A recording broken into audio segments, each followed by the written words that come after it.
अब वो परमात्मा कहता चारों युग में संत पुकारे और कूक कहा हम हेल रे, हीरे माणिक मोती बरस ये जग चुगता ढेल रे। चारों युग में संत पुकारे। कौन संत? जिनको परमात्मा मिले, उन्होंने वही ज्ञान सुनाया, सबको सच्चा ज्ञान बताया, परमात्मा की सतीथि से परिचित कराया और जगह जगह जा कर के उन्होंने ढोल के डंके पे कहीं भी खड़े होकर के किसी भी साधु संत से या भक्तों से चर्चा किया करते थे, खड़े होकर अपने शब्द उच्चारण करने लग जाते थे, ज्ञान प्रचार करते थे। भगवान भी ऐसे ही करते थे।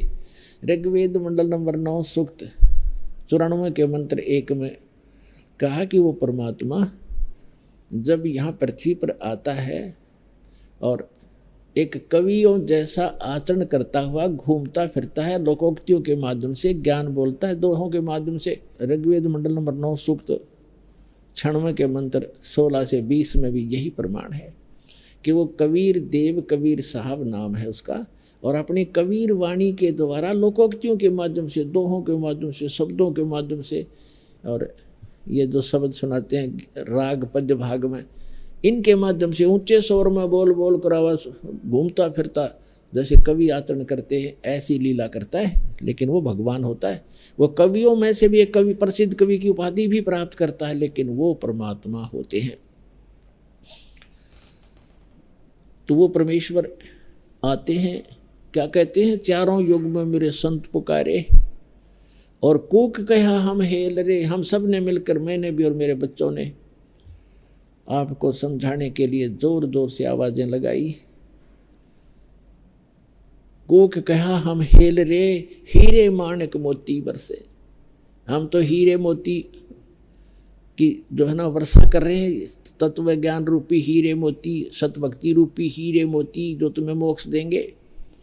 आप इनको स्वीकार ना करके आप डड़े कंकर पत्थर इकट्ठे कर रहे हो, आन उपासना करके, अन्य देवताओं की, अन्य भगवानों की पूजा करके, प्रभुओं की पूजा करके आप मोक्ष से वंचित रह जाते हो।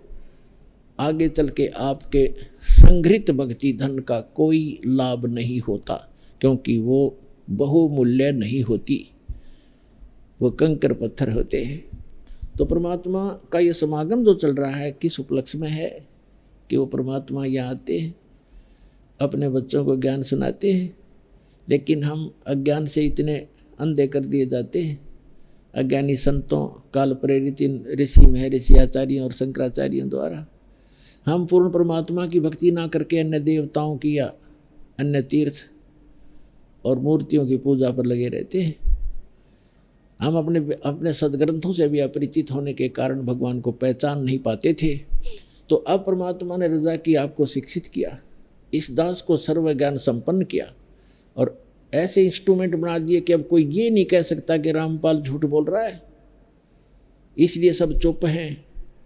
अब सबके ज्ञान की खाल तार दी दास ने, सबका ज्ञान दिखा दिया कि ये भी गलत बता रहा है, ये ऐसे बोल रहा है, वेद ऐसे बताते हैं, ये गीता को शिरोधार्य मानता, गीता जी ऐसे बताते हैं, ये ऐसे बताता है। और जो पुराणों को मानने वाले, पुराणों का से परिचित नहीं, वो झूठ बोलते हैं, देखो पुराणों में क्या लिखा है।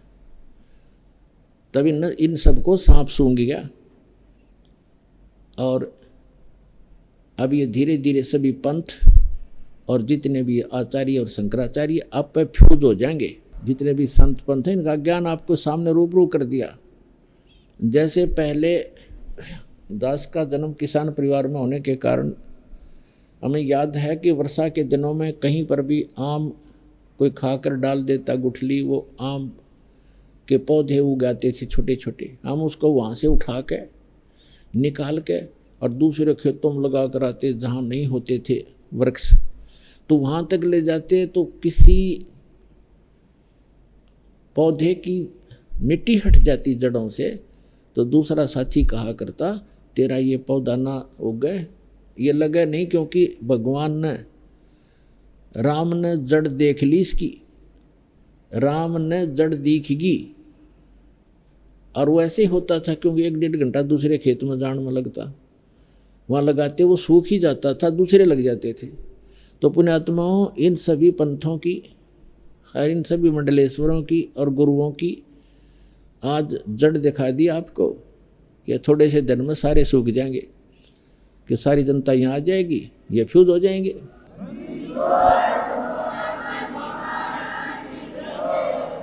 गीता के यथार्थ विश्लेषण की जानकारी के लिए पढ़ें पुस्तक गीता तेरा ज्ञानामृत।